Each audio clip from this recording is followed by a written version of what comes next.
Hello and welcome to Lesson 9, Marketing Yourself.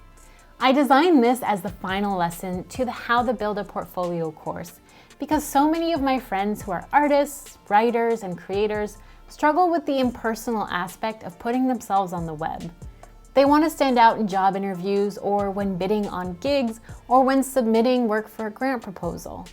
Every situation is unique, but your website can hopefully put your best foot forward and save you time and effort with each new opportunity that comes your way.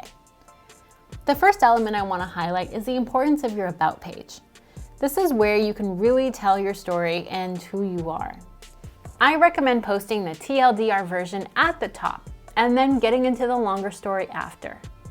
This is both good for you and for the person reading. Your elevator pitch is so useful for people who skim, but also next time someone asks you for a 1 to 2 sentence bio for an event or an Instagram Live you're participating in, you'll already have it ready to go. I would also recommend putting this short bio on your homepage or footer so it has a prominent place on your website. While I recommend people keep their resumes to the point in job applications, your website is your opportunity to list your awards, your fellowships, and key highlights in your career. Plus, by listing out past jobs, you can link those to the relevant portfolio items, helping web viewers really get a better picture of your work. You can even make a downloadable version of your resume available with the click of a button. Make sure you keep these sections up to date and have a friend read over them to make sure that you get some outside perspective on how you've written about yourself. Now that we've covered talking about yourself, part of marketing is also about creating a connection with your website visitor. What will they get from working with, hiring, or supporting you? Write out your vision and mission statement somewhere prominent on your website so people can connect with the purpose of your work. This can be woven into your bio or have its own section.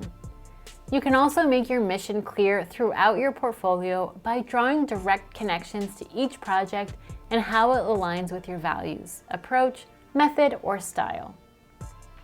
Testimonials, press, and social proof can help immensely with increasing your impact.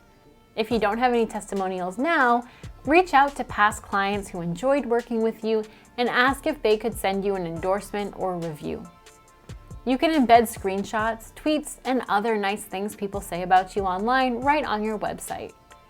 If you are building up a public-facing business, you could also add your listing to Google Business to start gathering reviews there too. Off-site marketing can also help you build your profile, although this might not be for every type of artist. If you want to reach new audiences, creating a Facebook page and an Instagram profile can help. Make sure that you embed these profiles on your website or link to them throughout your website so people have a way to follow you. In fact, being able to follow your work online and contact you are two of the best ways to start building community around your work. Creating something of value to give away on your site can really help you build a following. If you're a good writer, creating your own weekly newsletter full of great content can help you gain followers and loyal fans. Lots of artists start with that and even launch paid subscription lists or Patreon pages that help them earn income as well. You can also publish things like screensavers, wallpapers to download on your site.